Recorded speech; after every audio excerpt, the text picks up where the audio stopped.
얘들아, 안녕. 아람쌤입니다. 오늘은 262쪽 펴시고 선생님이랑 같이 최인훈의 광장 수업 시작하도록 하겠습니다. 이 작품은 남과 북의 이념적 대립 상황을 그려낸 1960년대 소설이다.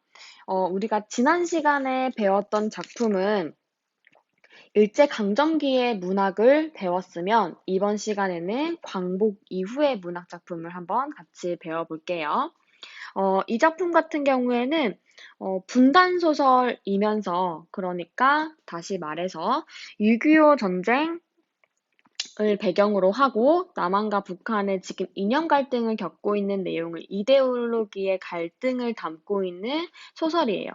그런데 이 작품을 그냥 분단 소설로만 읽으면은 그냥 그때의 시대 상황을 보여주는 소설로만 우리가 받아들일 수가 있을 것 같은데 이 작품을 좀 현재의 시점에서도 좀 의미 있게 감상을 하려면은 당연히 그때 당시의 시대 현실을 이해하는 데도 도움이 되는 소설이기도 하지만 이데올로기 속에 갈등을 겪고 있다는 부분에서 선생님은 이 소설을 어느 시대나 공유할 수 있는 이야기이지 않을까라는 생각을 좀 해봤어요. 그래서 뭐 사랑의 이야기이든 아니면은 청춘들의 고민이든 이런 좀 갈등을 겪고 있는 상황에서 인물이 어떻게 대처하는지도 같이 살펴보면서 작품을 감상해보면 좋을 것 같아요. 자, 그러면 이 소설을 들어가기 전에 선생님이랑 한번 같이 시점이랑 요것저것 한번 정리를 해볼게. 일단 본문을 선생님이랑 정리를 하기 전에 같이 본문을 먼저 한번 읽어보고 난 다음에 선생님 설명 들으면 더 공부하는 데 도움이 될 것 같아. 그러면 일단은 첫 번째, 시점 같은 경우에는 이 소설을 읽어보면 알겠지만 전지적 작가 시점으로 작품 밖에 있는 서술자가 서술을 해주는 전지적 작가 시점.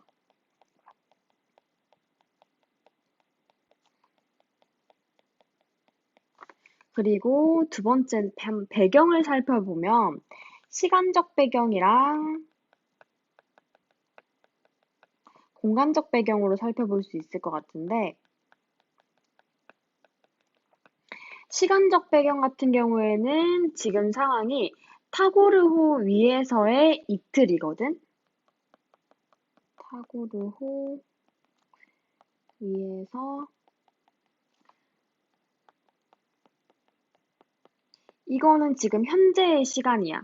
그런데 지금 이 주인공은 회상을 하고 있거든.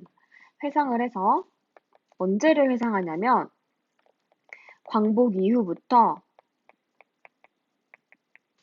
6.25 전쟁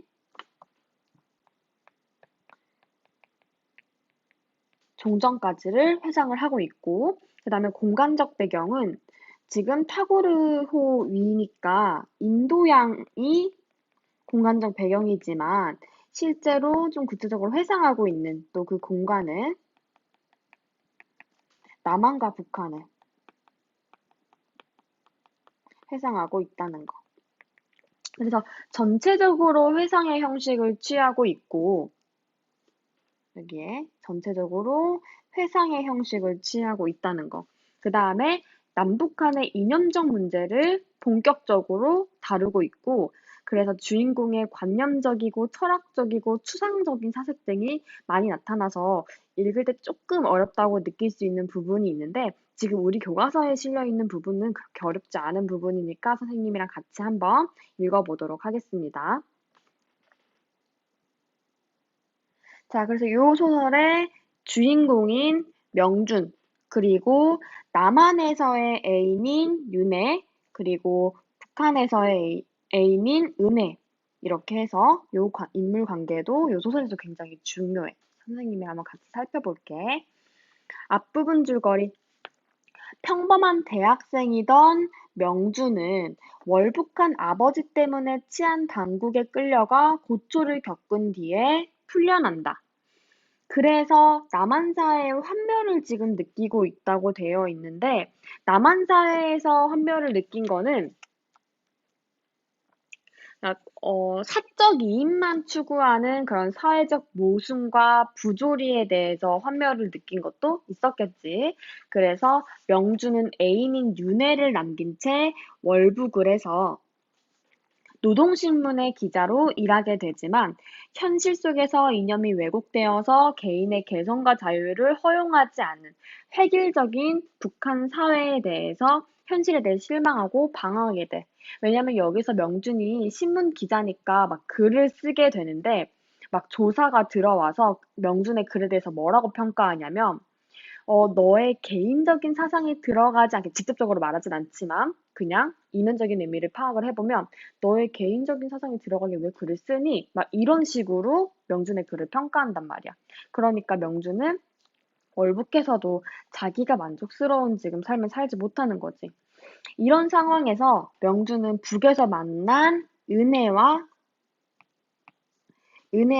사랑을 통해 삶의 돌파구를 찾으려고 하는데 은혜가 유학을 떠나게 되면서 이마저도 다시 좌절을 하게 되는 거야. 그래서 6.25 전쟁이 일어나 인민군 장교로 전쟁에 참여하게 된 명준이 간호장교가 되어 참전한 은혜를 만나게 되는데 은혜는 명준의 아이를 가진 채 죽고 명준은 포로가 되어서 포로 송환을 위한 심사를 받고 있는 상황에 지금 절정 부분 시작된다고 생각하면 될 것 같아.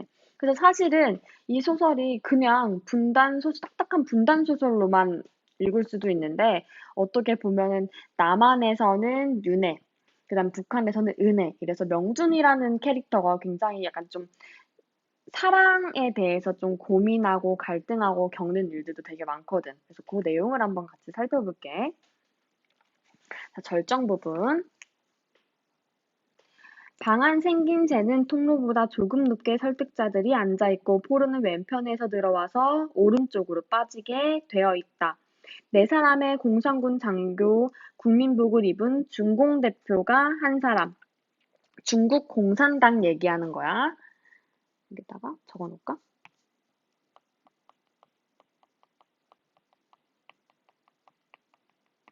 중국 공산당 대표가 한 사람, 합쳐서 5명. 그들 앞에 가서 걸음을 멈춘다. 앞에 앉은 장교가 부드럽게 웃으면서 말한다. 왜냐면은 명준을 회유하려고 지금 그렇게 하는 거지. 설득하려고. 동무 앉으시오. 명준은 움직이지 않았다. 동무는 어느 쪽으로 가겠소? 이 어느 쪽으로 가겠소라고 물어보는 거는 지금 명준한테 선택을 하라고 이야기를 하고 있는 거지. 이데올로기적 대립과 갈등의 상황에서 선택을 강요받고 있다는 거.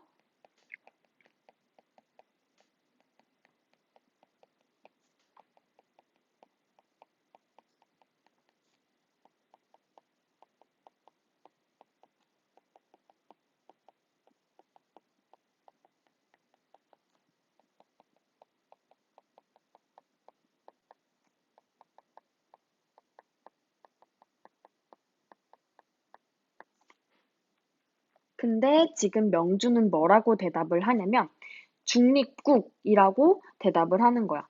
여기에 있는 이 중립국이라는 의미를 보면 지금 원래 어떤 선택을 강요받고 있었던 거야? 남한이냐, 북한이냐, 너 어느 쪽 선택할래? 라고 물어본데 남한도 아니고 북한도 아닌 중립국을 선택을 하는 거지. 그래서 중립주의를 외교 방침으로 하는 나라를 선택한다는 의미는 다시 정리를 하면 중립국의 의미는 이념과 갈등이 없는 공간이라고 정리할 수가 있겠지.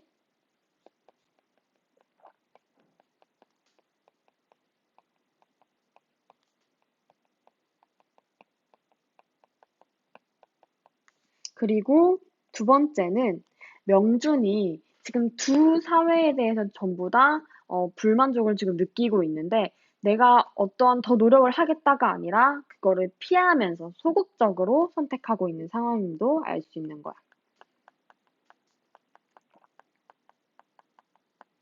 자, 이렇게 262쪽 정리하고 다음 페이지 넘어갈게요.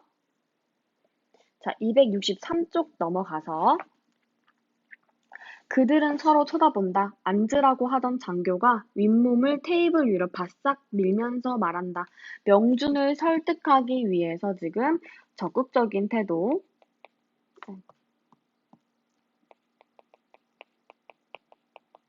보여주고 있는 거고, 동무, 중립국도 마찬가지 자본주의 나라요 라고 얘기를 하면서 지금 북한 측이 명준을 선택하고 있는 근거들이 있어, 지금.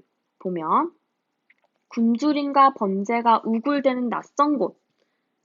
지금 자본주의 국가의 부정적인 측면을 얘기를 해주고 있는 거지. 여기 정리를 하면, 북한 측의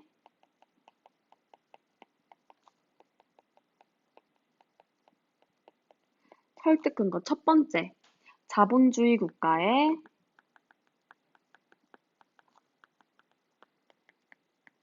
부정적 측면을 먼저 얘기를 하면서 근데도 지금 명준 다시 중립국이라고 얘기를 하는 거지. 그러면서 돌이킬 수 없는 중대한 결정이다 라고 다시 한번 강조를 하면서 북한을 선택할 수 있는 이런 자랑스러운 권리를 왜 포기하려고 하냐라고 물어봤지만 또다시 명준은 중립국이라고 얘기를 하는 거지. 그러면서 또 이제 장교가 또 얘기를 하는 거야. 동무, 지금 인민공화국에서는 참전 용사들을 위한 연금 법령도 냈고, 그 다음에 누구보다도 먼저 일터를 가지게 해줄 거고, 그 다음에 인민의 영웅으로 존경받을 거다라고 얘기를 하면서 지금 세 가지 얘기하고 있었지. 참전 용사들은 연금 법령, 그 다음에 일터, 누구보다도 먼저 일터 가지게 될 거고, 인민의 영웅으로 존경받을 수 있다. 이거는 북한 측의 설득 근거. 두 번째가 되겠지. 이 두 번째 근거들은 뭘 얘기를 하고 있어? 북한에서 누릴 수 있는 혜택들을 이야기를 하고 있는데 이 혜택들은 생계 보장해줄게. 그리고 사회적 명예를 줄게. 라고 이야기를 하고 있는 거지. 자, 그 다음에 그럼에도 불구하고 계속 중립국이라고 얘기를 하는 거지. 그들은 머리를 모으고 소곤소곤 상의를 한다. 명준을 설득하기 위해서 추가적인 제안을 하려고 하는 거지. 처음에 말하던 장교가 다시 한번 얘기를 하는 거야. 동무의 심정도 잘 알겠다. 오랜 포로 생활에서 제국주의자들의 간사한 꾀임수에 유혹을 받지 않을 수 없었다는 것도 용서할 수 있다라고 얘기를 하면서 여기서 제국주의자는 그 침략주의자 성격을 지닌 사람을 얘기를 하는 거지만 여기서는 남한이나 유엔 측을 이야기를 하고 있는 거야. 제국주의자, 남한, 유엔 측을 이야기를 하고 있는 거고 그러면서 동무가 조국과 인민에 바친 충성을 더 높이 평가하겠다. 잘못 탓하지 않겠다. 일체의 보복행위 없을 거다라고 약속을 하고 있는 거지. 그래서 근거 세 번째 설득하는 거야. 세 번째. 그래서 보복하지 않겠다. 보복행위 하지 않겠다라고 얘기를 하는 거야. 그런데도 동무는 하고 말을 계속 하려고 하지만 중립국이라고 또 얘기를 하는 거지. 그 다음에 설득하던 장교는 증오에 찬 눈초리로 명준을 노려보면서 내뱉었다. 원래는 처음에 보면 회유하기 위해서 부드럽게 웃으면서 말을 하고 있었는데 설득에 실패하고 나니까 적대적인 태도를 보여주고 있는 거지. 자, 좋아. 그러면서 방금 도어를 열고 들어서는 다음 포로에게 옮겨버렸다. 명준을 설득하는 것을 장교가 포기하고 있는 거지. 아까부터 그는 설득자들에게 간단한 한마디만 되풀이 대꾸하면서 중립국이라고 얘기를 하면서 지금 다른 천망에서 동시에 진행되고 있을 광경을 한번 상상해 본다는 거야. 263쪽 이렇게 정리하고 다음 페이지 한번 넘어가 볼게. 264쪽 넘어갑시다.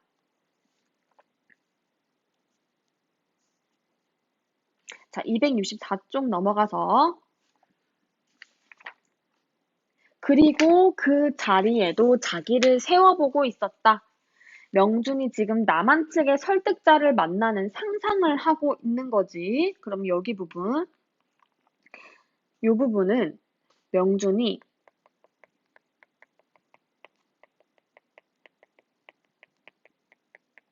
남한 측 설득자를 만나는 상상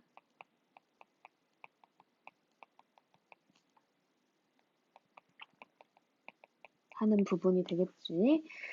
서울이군이라고 하면서 남한 출신을 근거로 지금 설득하려고 하고 있는 거지. 남한 출신이라는 거. 아, 남한 출신이구나. 이야기를 하면서 중립국이라지만 막연한 이야기다 라고 얘기를 하면서 당신이 마음에 지금 품은 울분 나도 안다. 대한민국이 과도기적 여러 가지 지금 모순을 가지고 있는 거 누가 지금 부인하냐. 여기에는 과도기적인 여러 가지 모순 같은 경우에는 민주시민사회로 이행해 나가는 과정에서 발생하는 모순들을 얘기를 하는 거겠지. 뭐 예를 들어서 부의 편중이라든지 아니면 정치적인 혼란들을 얘기를 하는 것 같아. 이런 거 다 인정한다. 그러나 지금 설득하려고 하는 거지. 근데 뭐가 있냐면 우리는 대한민국에는 자유가 있다라고 얘기를 하는 거야. 지금 음, 나만의 설득 근거. 지금 첫 번째, 자유를 강조를 하면서 이념적 우위를 내세우고 있는 부분인 거지. 그럼에도 다시 또 인간은 이라고 얘기를 하는데 중립국 하면서 다시 한번 계속 중립국에 가겠다고 이야기를 하는 거지. 그러면서 다음 페이지 한번 넘어가 볼게. 265쪽 넘어가서 당신은 고등교육까지 받은 지식인입니다. 조국은 지금 당신을 요구하고 있습니다. 당신은 위기에 처한 조국을 버리고 떠나버리렵니까? 라고 얘기를 하는 거지. 근거 두 번째. 지금 조국에 호소하면서 얘를 얘기를 하면서 아이고, 지식인의 책임감을 다시 한번 떠올리게 하는 거지.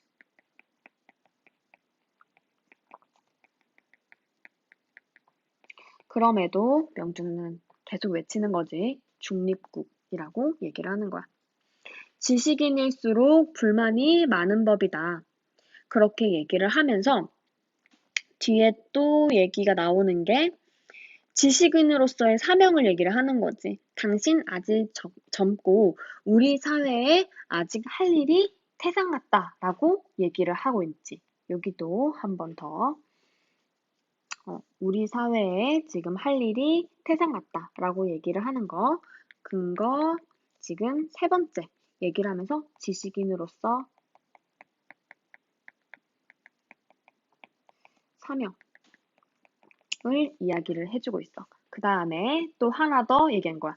나는 당신보다 나이를 약간 더 먹었다는 의미에서 친구로서 좀 충고를 하고 싶다라고 얘기를 하면서 인상이 마음에 들었다, 행복이란 걸 믿어 의심치 않다라고 얘기를 하고 맨 마지막 부분에 보면은 나는 동생처럼 여겼다는 말입니다. 만일 남한에 오는 경우에 개인적인 조력을 제공할 용의가 있습니다. 라고 얘기를 하면서 인정에 호소하고 개인적인 감정에 호소하고 개인적인 조력을 제공하겠다라고 얘기를 하고 있는 부분인 거지. 이 부분. 근거 네 번째. 인정에 호소하고 그 다음에 개인적 조력 제공하겠다. 이런 것들을 근거로 해서 지금 남측에 오도록 설득하고 있는 장면인 거야. 자, 명주는 고개를 쳐들고 반듯하게 된 천막 천장을 올려본다. 한층 가락을 낮춘 목소리로 혼잣말 외듯 나직이 말할 것이다 라고 얘기하고 있지. 지금 그럼 이 부분은 얘들아 실제 장면이야 아니야? 그치. 여기는 그냥 나직이 말할 것이다 라고 얘기하는 거는 실제 장면이 아니라 남한 측과 명준의 대화는 지금 명준의 상상임을 얘기해주는 장면인 거지. 중립국이라고 얘기를 하면서 곁에 앉은 미군을 돌아볼 것이다. 미군은 어깨를 추스르며 눈을 찡긋하고 웃겠지. 계속 남한 측의 설득을 거절하는 장면을 상상하고 있는 명준의 모습을 보여주는 거지. 나오는 문 앞에서 서기의 책상 위에 놓인 명부에 이름을 적고 천막을 나서자 그는 마치 재채기를 참았던 사람처럼 몸을 벌떡 뒤로 젖히면서 마음껏 웃음을 터뜨렸다. 여기에서의 웃음 정말 여기에서 있는 웃음 진짜 행복한 웃음일까? 눈물이 찔끔찔끔 번지고 침이 걸려서 캑캑거리면서도 그의 웃음은 멎지 않았다. 정말 행복한 웃음일까? 이 웃음은 여기서의 웃음은 실제 마음과 행동의 괴리를 보여주는 건데 실제 마음과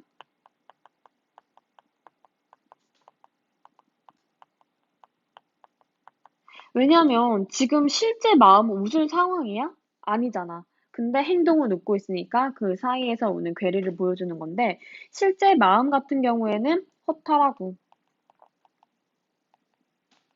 뭐 비애, 절망감 등을 지금 느끼고 있는 상황이겠지. 자, 그래서 여기 중략 부분까지 여기가 지금 절정이고 이 부분부터는 다시 최종 결말 부분으로 정리할 수 있을 것 같아. 자, 그럼 우리 오늘 수업은 여기까지 하고 다음 시간에 이어서 265쪽 밑에 부분부터 학습 활동까지 같이 정리하도록 하겠습니다. 여기까지 듣느라 너무 고생 많았어요. 내일 봅시다.